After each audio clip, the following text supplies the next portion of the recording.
Alhamdulillah nusalli wa nusallimu ala nabiyyina al-karim amma ba'du. Jazakallah.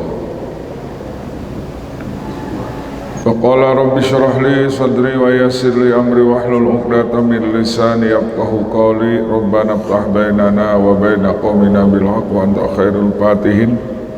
Qalu subhanaka la ilma lana illa ma 'allamtana innaka antal alimul hakim. Allahumma arinal haqqa haqqan warzuqna tiba'ah wa arinal batila batila warzuqna sinabah. Surat Al-Asr ayat 103.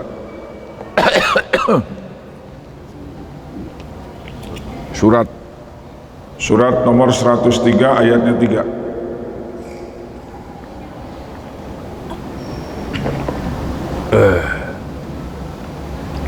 Satu ayat boleh diikuti ya. Satu ayat diikuti dulu. A'udzu billahi minasy syaithanir rajim. Silakan.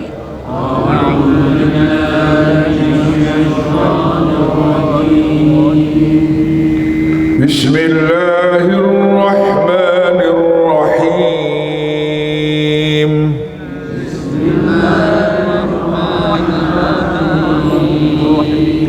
Wal 'ashr. Innal insana lafi khusr.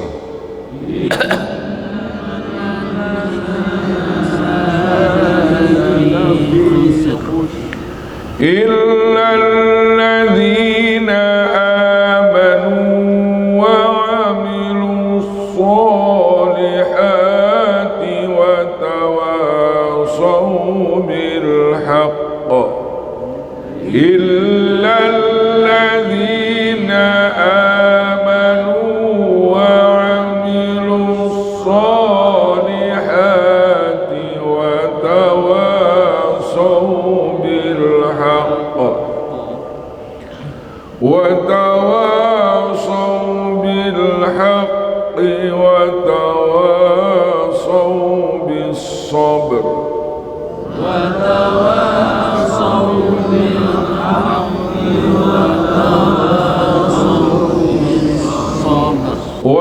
وتواصوا بالحق وتواصوا بالصبر.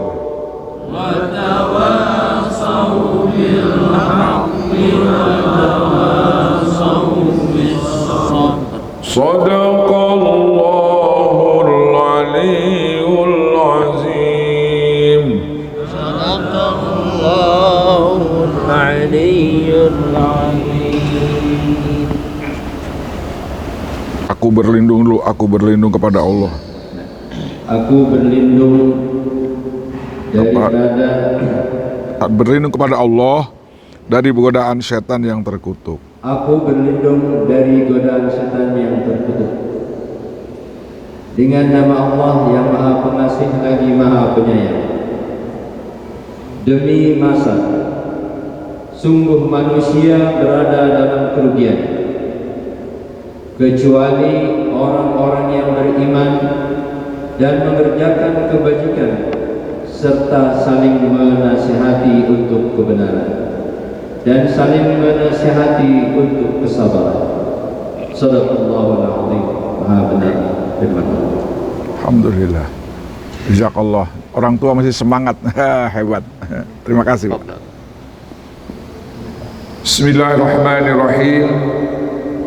Wal asri, ada dua makna, ada dua penafsiran. Yang pertama, wal asri, ada yang menafsirkan demi waktu asar. Yang kedua, wal asri, demi masa.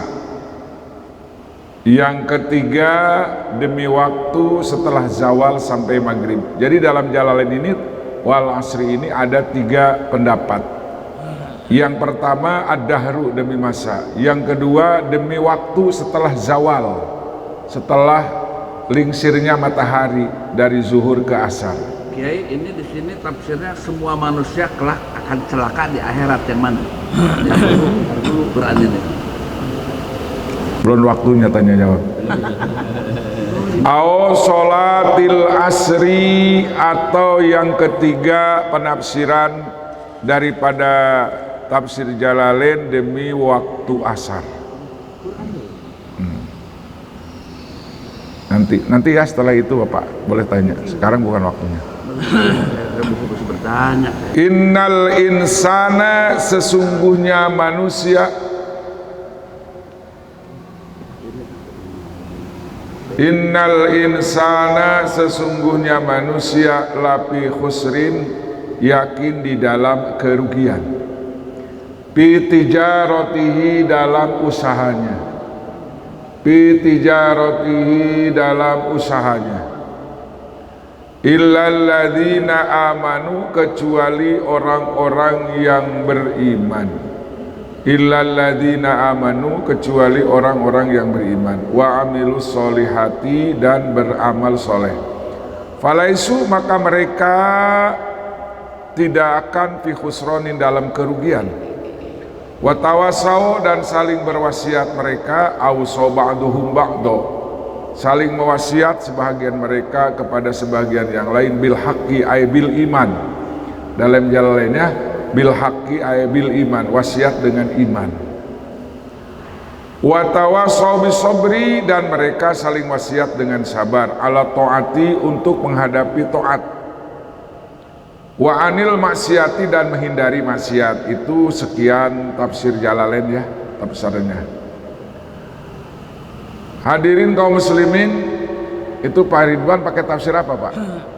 Ini dari Mujahidin. Oh iya, boleh. Iya boleh. Silahkan nanti. Itu pembaharuan ya, yang sudah dirombah itu. Saya tahu itu. Tahu sih, kita kan bacain. Dari yang almarhum itu, idenya almarhum yang sudah meninggal dunia. Belum almarhum belum.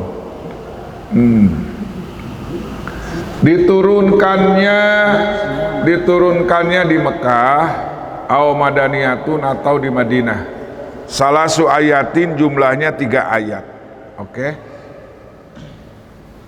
Ini wal asri, ini 3 ayat. Yang 3 ayat ini satu surat wal asri, yang kedua an-nahl kasar, yang ketiga surat idza ja'a nasrullah. Yang terpendek itu suratnya surat Aina Kausar, itunya hurufnya, kalimatnya yang paling kecil. Yang kedua wal asri, yang ketiga al-nasr.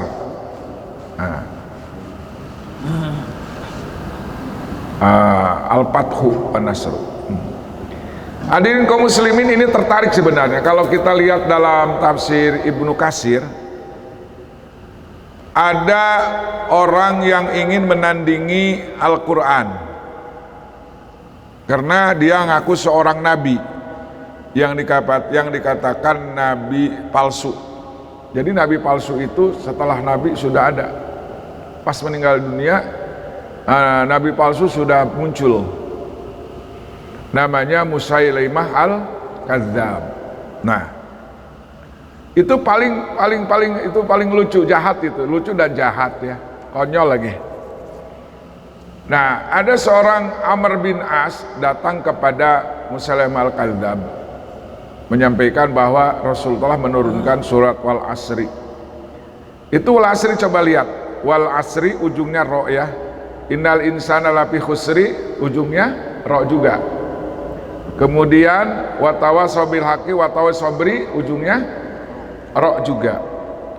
Nah, si Musailimah al-Kadzdzab setelah mendengar apa itu?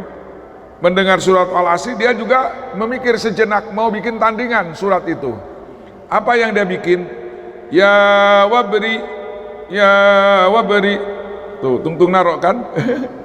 Innama anti udhunani wa sadri wasairuka habzunapri.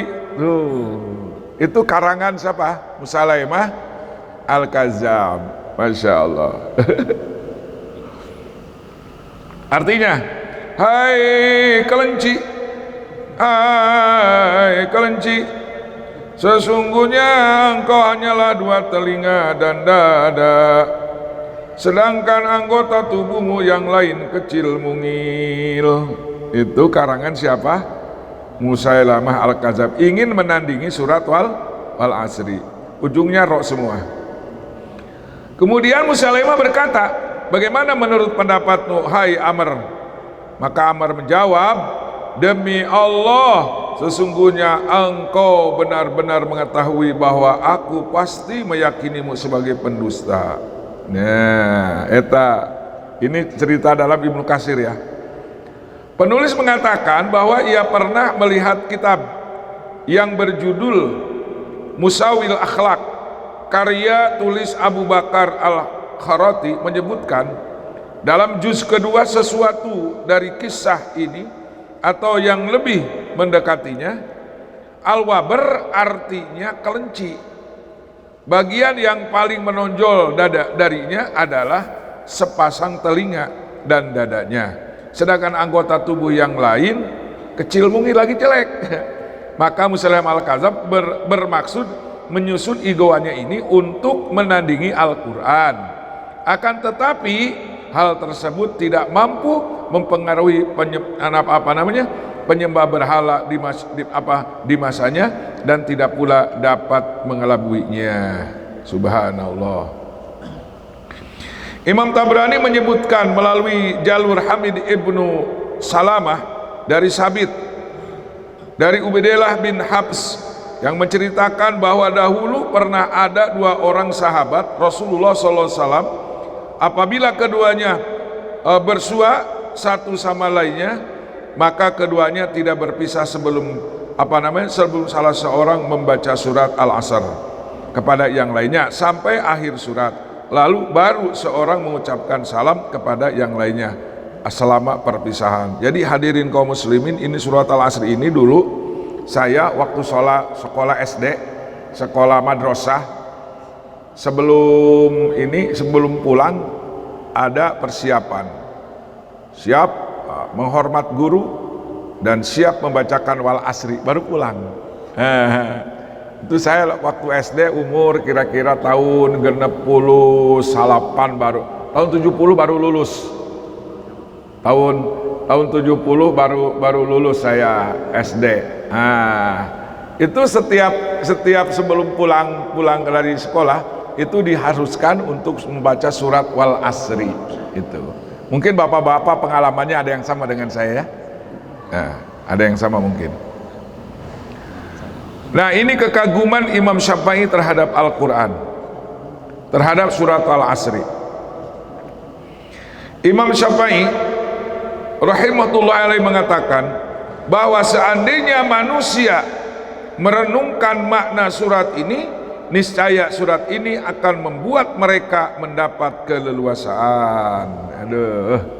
Termasuk Bung Karno mengatakan, kalau seandainya cukup, kata Bung Karno, surat Al-Asri ini untuk bekal manusia. Itu kata pendapat mereka ya. Tapi Al-Quran Allah Maha tahu bahwa 114 surat pun hari ini ada orang yang belum merasa cukup. Bahkan ada orang yang lebih gila lagi, Al-Quran harus diamandemen. Kayak undang-undang buatan manusia harus diamandemen karena tidak sesuai lagi dengan keadaan zaman, termasuk LGBT juga memprotes kepada Al-Quran karena meminta supaya Al-Quran di amandemen gitu. Padahal dalam Al-Quran LGBT itu sudah ada di zaman kaum Nabi Lut, sudah disiksa oleh Allah Subhanahu wa taala. Dan kita telah menyaksikan bagaimana tragedi Palu ya. Pelebahan orang LGBT itu siksaannya lebih dahsyat. Jadi guncangannya, gempanya yang pelebahan LGBT itu Allah diputarnya luar biasa. Tapi mereka hari ini masih memaksakan diri untuk bisa dibebaskan.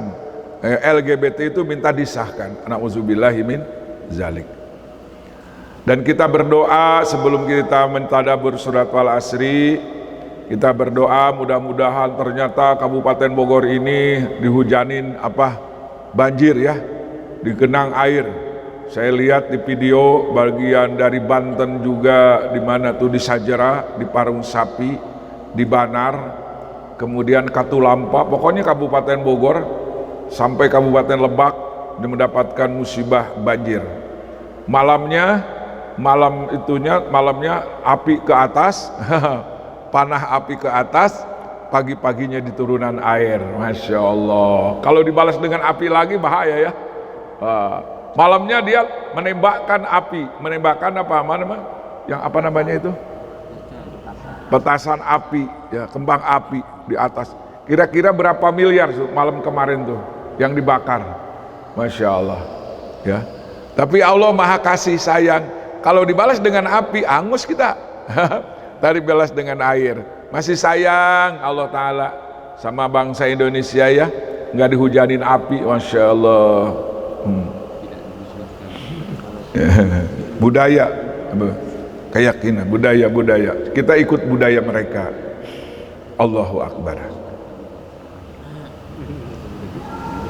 Hadirin kaum muslimin, itu pengantar surat Al-Asr daripada tafsir Ibnu Katsir. Saya gabungkan dengan Jalalain. Wal asri kita tafsirkan dengan demi waktu. Nah, tapi yang paling masyhur adalah demi waktu. Ada yang kedua wal asri demi sholat asar. Ini ada cerita dalam tafsir Mirahul Labid. Dalam tafsir Munir, mungkin Pak Ridwan sudah pernah Mas Andin dulu tafsir Munir ya. Dalam tafsir Munir ada seorang wanita datang kepada baginda Nabi Muhammad SAW punya 3 kasus pidana. Yang pertama, dia membunuh bayinya sendiri. Yang kedua, menjual cuka. Cuka itu di dalamnya ada bayinya sendiri, dia dibuang kepada tempat cukanya. Yang ketiga, memang dia hubungan di luar nikah, akhirnya saking malunya dimasukkan ke kualinya dijual. Lapor sama Nabi jawabnya singkat, inni zonantu annaki tarokti sholatal asri. Wahai tukang cuka, aku tahu kenapa engkau enggak dijaga sama Allah dari maksiat, karena engkau berani meninggalkan sholat asar. Makanya engkau kawalat gitu kalau panjangannya. Gara-gara meninggalkan sholat asar, maka lolos rem.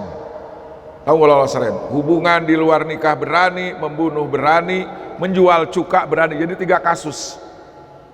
Gara-gara meninggalkan sholat asar, apalagi meninggalkan 5 waktu.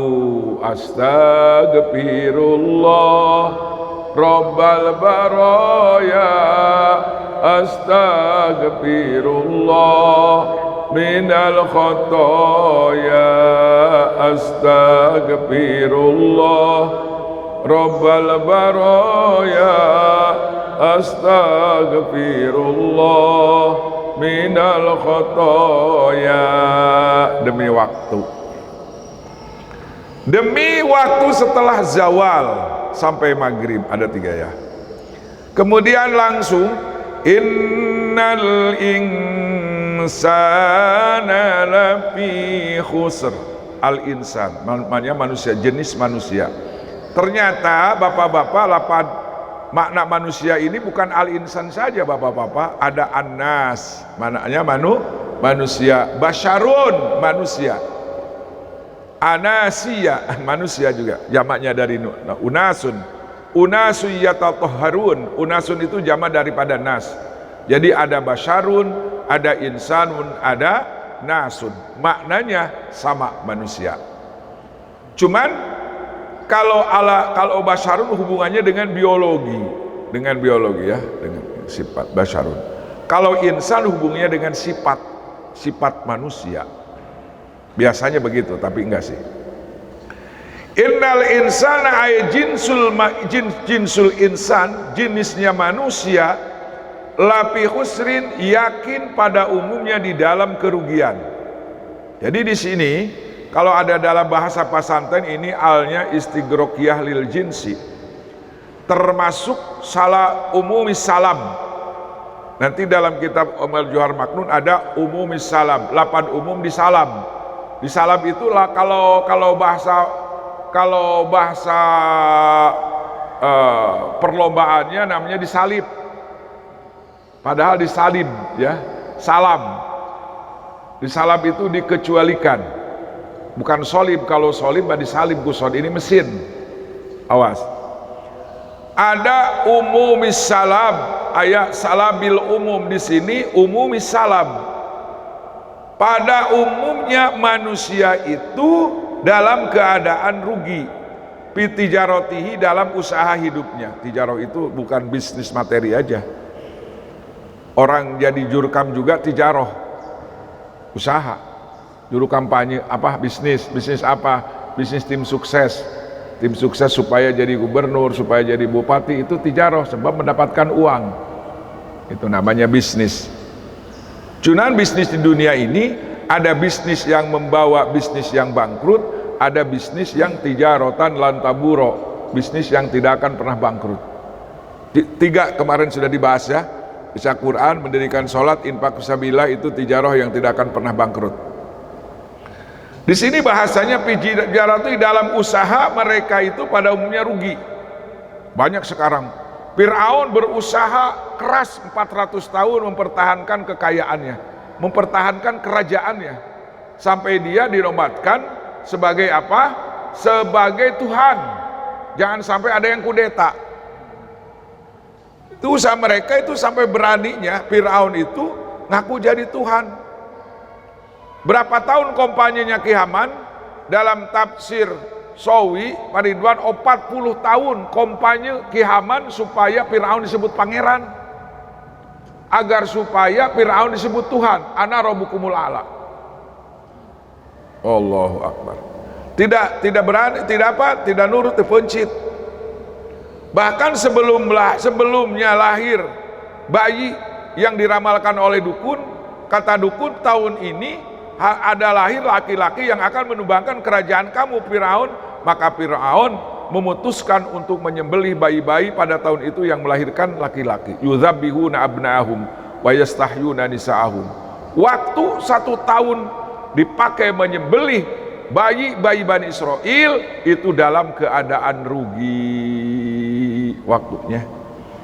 Allahu Akbar. Ki Qarun usaha mati-matian sampai mati, sampai jadi orang kaya, sampai mati. Ki Qarun itu waktunya siang malam untuk mendapatkan harta yang banyak, tapi sayang disayang Ki Qarun termasuk innal insana lafi khusrin, sesungguhnya manusia pada umumnya merugi, termasuk Ki Qarun. Raja Namrud waktunya habis untuk mendapatkan kerajaannya dan mengakui Tuhan, cuman waktunya ada dalam lafi khusrin, dalam keadaan merugi. Subhanallah. Itu contoh supaya gamblang. Tapi maaf, tidak semua manusia itu termasuk kategori lafi khusrin. Ini termasuk dalam kitab ilmu wa'ani umumi salam, ada yang dikecualikan. Mana yang dikecualikan? Illalladzina amanu wa amilus solihati wa tawasaw bil haqq wa tawasaw bil haqqi wa tawasaw bis sabar. Kecuali bapak-bapak, kecuali hadirin kaum muslim jamaah zikro, kecuali para filsawan, siapa yang tidak akan rugi?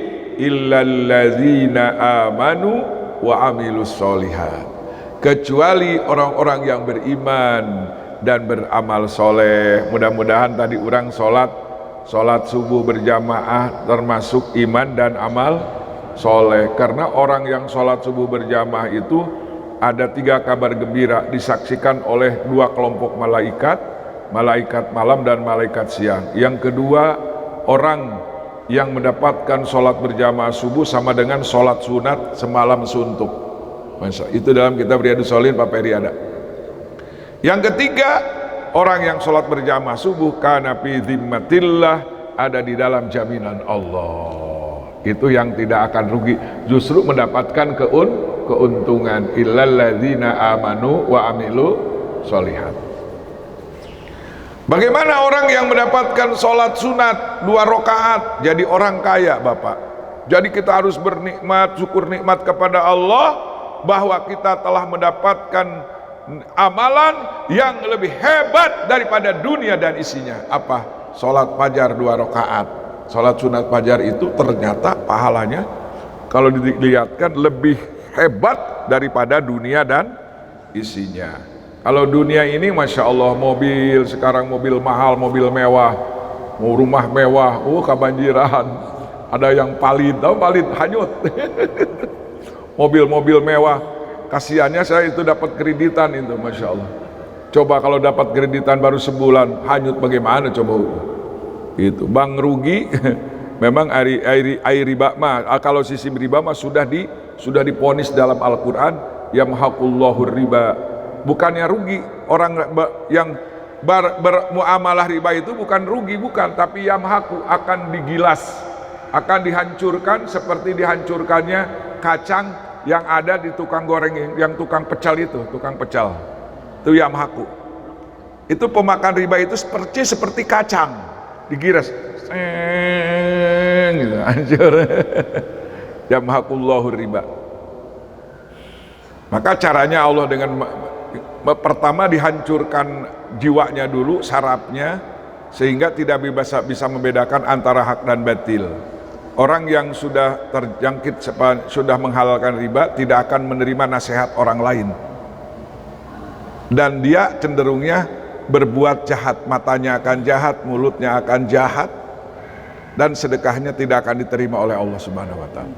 Itu sudah jelas. Dan orang yang sudah tahu riba kemudian kembali lagi dan dia menghalalkan, ulaika ashabun nar hum fiha khalidun, dari penghuni neraka untuk selama-lamanya. Nauzubillahi min. Umroh 100 kali, haji berapa puluh kali dalam riba, kata Allah, la baik, aku tidak menyambut kedatanganmu. Astagfirullah Rabbal baraya, astagfirullah minal khotoya. Masya Allah, nikmat ya. Tadi udah sholat tahajud, udah sholat fajar, sudah sholat berjamaah subuh, kemudian kita halaqah Quran, insya Allah 10 menit lagi selesai, kemudian kita sholat isyraq. Masya Allah, bagaimana pahala sholat isyraq? Gitu, seperti orang yang haji dan umroh, sempurna, sempurna, sempurna. Inilah yang dikatakan illalladzina amanu wa amilu sholihah, kecuali orang-orang yang beriman dan beramal soleh. Enteng untuk sebenarnya untuk menggapai surga itu. Bangun malam nggak usah pakai paspor, bener nggak, betul nggak? Nggak usah pakai beli paspor satu lagi apa? Bisa, nggak usah naik pesawat untuk mendapatkan surganya Allah.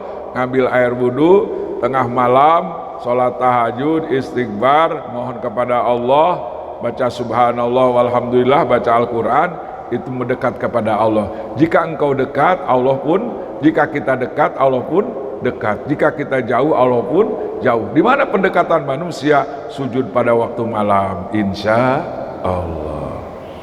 Illalladzina amanu wa amilus sholihat. Para anbiya, para mursalin, itulah manusia, imam kita yang memberikan contoh amal soleh yang berdasarkan iman. Ada pertanyaan dari bapak-bapak, ini antara iman dan amal soleh selalu bergandengan. Pak Kiai, Pak Ustadz, saya akan nanya, bagaimana ada orang yang bikin masjid, sedekah jariah ke fakir miskin, tapi dia tidak iman kepada Allah, tidak iman kepada Al-Quran, tidak iman kepada kitab Allah, tidak iman kepada hari kiamat, tapi dia punya waktek baik, karena dia orang ekonom, tua pedagang, banyak penggemar, dia tujuannya untuk banyak langganan. Maka hadirin kaum muslimin, orang yang beramal soleh tanpa iman jelas ditolak. Karena ada contohnya. Ada contohnya. Di zaman Rasul ada orang yang bikin masjid bagus, yang dipimpin oleh Abdullah bin Ubay bin Salul. 300 jamaahnya membikin masjid tandingan. Kan bikin masjid itu hebat, Pak Peri, bagus bikin masjid itu. Bagus, lebih hebat daripada Masjid Nabawi. Nah, dan dia itu orangnya orang gaul ya. Kalau sekarang Islamnya Islam Nusantara dia kalau sekarang. Betul. Karena dia hubungannya dengan hubungan dengan pendeta Syria untuk meresmikan daripada masjid dia yang dibangun di Madinah. Pendeta ini dipanggil untuk meresmikan. Dan Nabi juga diundang. Hebat nggak? Hebat, gaul. Dia mau disatukan gitu, akidah. Maka Nabi akan berangkat karena diundang oleh Abdullah bin Salul. Maka kata Umar bin Khattab, ya Rasulullah, kan dia sudah jelas munafik. Aku tidak akan berhenti kalau wahyu belum turun. Masya Allah. Aku tidak akan berhenti berangkat ini kalau belum turun Al-Quran. Maka pada waktu itu turun ayat la takum fihi abada, jangan engkau sholat di dalam masjid yang dibangun oleh orang munafik, karena orang munafik membangunnya bukan dasar iman. Paham ya? Paham contohnya? 107 sudah kemarin dibahas dalam surat At-Taubah, dalam ayat 107. Itu saudara, orang munafik membikin masjid luar biasa, tapi motifnya bukan iman. Ittakhadhu masjidan diroron, untuk mengacaukan suasana, bikin riweuh, diroron, wataprikon, untuk memecah belah, adu domba. Sekarang ada nggak sistem adu domba? Ada nggak? Ya udah, zaman dulu tuh adu domba, masya Allah. Bahkan ada lagu adu dombanya, domba, adu domba. Bahaya kita kalau jadi domba, masya Allah, diadu domba. Ilaladina falaisu fi khusranin, orang yang beriman dan beramal soleh tidak akan rugi. Yang rugi siapa? Ki Korun. Yang rugi siapa? Raja Namrud dan antek-anteknya dan orang-orang yang sejalan dengan dia. Yang akan rugi itu Ki Korun, Ki Fir'aun, yang ikut dengan langkah-langkah Ki Fir'aun dan Korun, sampai hari ini pun akan dalam fi khusronin, ada dalam kerugian. Tapi kalau kita ikut langkah para anbiya, para mursalin, ikut Rasulullah Shallallahu Alaihi Wasallam, ikut para sahabat radhiyallahu anhum, maka tidak termasuk khusron, termasuk illalladzina amanu wa amilu sholihat. Yang ketiga, saudara-saudara, umat Islam zaman sekarang dengan zaman dahulu. Kalau zaman dahulu itu dakwah itu hanya dipasrahkan kepada Nabi dan para wazirnya. Nabi Musa dengan Harun untuk berhak memberikan nasihat. Kemudian Nabi Isa dengan sahabat-sahabatnya, gitu kan? Setiap nabi pasti ada wazir, cuman ada yang dipromosikan dalam Al-Quran dan ada yang tidak. Nah, tapi umat Rasul tidak. Sebelum meninggal dunia, Nabi Muhammad SAW menyatakan, balighu anni walau ayat, sampaikan dariku walaupun satu ayat, gitu kan? Kemudian ayat Quran, kuntum khairu ummatin ukhrijat linnas ta'muruna bil ma'ruf wa tanhauna 'anil munkar wa tu'minuna billah. Itu untuk para dai-dai yang sudah punya bekal. Tapi dakwah ilallah, ad'u ilallah, semuanya bisa.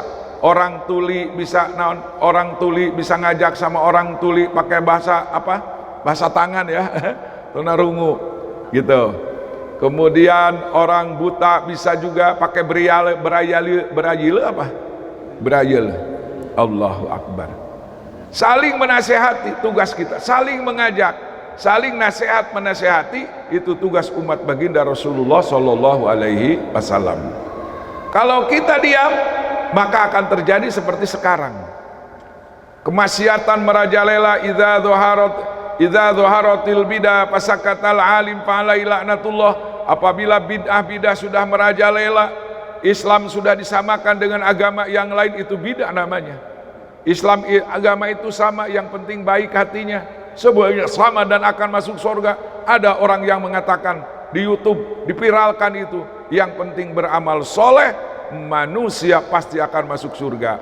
Maka ada seorang pahlawan yang berani mengatakan, dipiralkan juga, antum menyebutnya, antum tidak membaca surat innalladzina kafaru min ahlil kitabi wal musyrikina fi nari jahannam khalidina fiha. Mereka berbuat baik mereka, tapi mereka menyekutukan Allah. Tetap dalam surat Al-Bayyinat, inna ulaika hum syarrul bariyah, di dalam neraka jahanam. Wah, itu ada yang berani, itu namanya Basalamah. Basalamah itu siapa tuh? Khalid Basalamah. Berani dia mengkonter omongan tersebut. Itu namanya watawasau bil haqq. Saling berwasiat antara kalau sahabat yang paling abadi, sahabat yang menyayangi kita, yang berani menasihati kita ketika salah, yang menegur, Pak jangan makan riba Pak, ini haram Pak. Nah, kemudian terima kasih.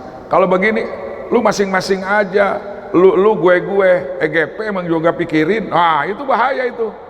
Lu jangan mikirin gua, lu itu terus nggak usah putus asa, nasihat lagi. Itu namanya watawasau bil haq. Ada orang yang menerima untung ada bapak ngasih nasihat, saya nggak tahu benar-benar riba itu haram karena sudah mengatakan ini Quran dan dari sana, terima kasih. Nah, itu namanya watawasau bil haq. Kulil haq walau kana muron, Pak Iwan, Pak Haji Ridwan, katakan hak walaupun pahit rasanya, karena kadang-kadang jamu itu yang nggak ada yang manis. Jamu nggak ada jamu nggak ada yang manis. Tapi jamu itu kebanyakan pahit, di balik pahit ada kesehatan. Masya Allah. Karena Pak Ridwan suka dagang jamu. Alhamdulillah berkah. Gitu. Watawasau bil haq. Di sini ada dalam tafsir Jalalain, watawasau bil haq ini ayat watawasau bil iman. Nasihat dengan iman. Karena dengan modal iman manusia sanggup melaksanakan perintah Allah, sanggup menjauhi daripada larangan Gusti Allah. Yang terakhir watawasau bisobri, sabar. Ini kita kalau nggak sabar sampai isrok nggak kuat. Tapi kasih nikmat sama Allah ya. Nikmat nggak kita? Padahal punya problem di rumah, masalah anak, masalah istri, hutang piutang, dagang terikeun laku, banjir, kan bermasalah sekarang kan. Pada ahli ekonomi dengan banjir kan lumpuh sekarang. Penyeberang jalan, tukang angkot, tukang ojek, semuanya bermasalah sekarang. Tukang dagang bermasalah, tukang es bermasalah sekarang. Kemarin hujan, kalau hujan es kan nggak laku. Yang laku tukang bakso, yang anget-anget. Allahu Akbar. Berapa kerugian coba dengan adanya hujan? Allahu Akbar. Kereta api kemarin banjir, Bandara Halim Perdana Kusuma banjir, Bandara satu lagi Soekarno Hatta banjir, bermasalah itu. Nah, di sini ada bagi orang beriman ada obat, watawasau bisobri. Masya Allah, sabar indal musibah. Jadi sabar itu bapak-bapak ada 3. Ada sabar indal musibah, ada sabar ala taat, sabar melaksanakan taat. Karena banyak orang yang sholat nggak sabar, ingin buru-buru sholatnya. Sampai kemarin kita punya berita di viral, super cepat taraweh di Indonesia 7 menit 23 rakaat. Sudah baca ya? Itu kan nggak masuk akal, 23 rakaat kok bisa 7 menit? Tapi buktinya ada. Itu orang yang namanya tidak sabar melaksanakan perintah Allah. Pas ditanya, kenapa Bapak ini sudah turunan dari dulu, nggak bisa dirubah lagi, yang penting tidak bertentangan dengan syariat katanya. Bagaimana tidak bertentangan dengan syariat? Nggak ada tumanina. Allahu Akbar, Bismillah, seru. Itu sudah dikatakan sama Nabi. Nanti ada orang yang sholatnya seperti papatong ngisang. Papatong itu capung itu yang sudah cebok gitu. Nah, itu papatong ngisang karena itu nggak sabar dalam taat pada Allah, ya. Sabar dalam tawaf. Apalagi kemarin tawaf Pak Iwan di Mekah, saya pengen tawaf sampai dari mikotnya kita di Tanim sampai selesai ngambil umroh itu, sampai di Tahallul itu hampir subuh baru selesai. Itu untuk ngambil umroh malam Ramadan itu sulit banget. Tapi kalau nggak sabar, bagaimana kita? Pengen muter penuh, kemudian sa'i juga, masya Allah. Itu dari situ namanya watawasau bisobri alat taat. Indal musibah sekarang nih di rumah sakit, apalagi saudara kita yang ada di Gaza, di Kashmir. Allahu Akbar, banyak yang berguguran mati syahid. Anak-anak, dulu saya bingung, kok di surga banyak wildanun mukhaladun, anak-anak kecil jadi pelayan di surga. Ternyata calon-calon wildan itu di Gaza, di Palestina, setiap hari berguguran Pak Haji. Ternyata nanti di surganya untuk jadi apa? Untuk jadi wildan, untuk pelayan-pelayan surga nanti disiapkan oleh Allah. Ternyata turunan Nabi juga, Nabi Ibrahim juga yang jadi wildan, karena di situ Palestina itu turunan Nabi Ibrahim. Allahu Akbar. Wa tawasau bisabri anil maksiat. Nah, di sini kemarin ada pengumuman, diumumkan dalam logo, jangan ikut malam tahun baru. Itu namanya wa tawasau bisabri anil maksiat. Tapi debol juga ya, sudah dipiralkan, tidak boleh keluar malam tahun Natal, tapi debol juga, maksa juga orang, maksa juga. Nah di sini namanya wa tawasau bisabri anil maksiat, saling berwasiat dengan sabar menjauhi maksiat. Yang terakhir sekali, kita apabila memberikan nasihat wa tawasau bil marhamah, saling wasiat dengan kasih sayang. Mudah-mudahan ada manfaatnya. Allahumma arhamna bil Qur'an waj'alhu lana imamaw wa nuran wa hudan wa rahmah. Allahumma zakirna minhu ma nasina wa alimna minhu ma jahilna warzuqna tilawatahu ana al-laili wa atrafan nahar waj'alhu lana hujjatan ya rabbal alamin. Subhanallah subhanakallah bihamdika asyhadu an la ilaha illa anta astaghfiruka wa atubu ilaik. Mohon maaf bila ada kekurangan. Assalamualaikum warahmatullahi wabarakatuh. Waalaikumsalam.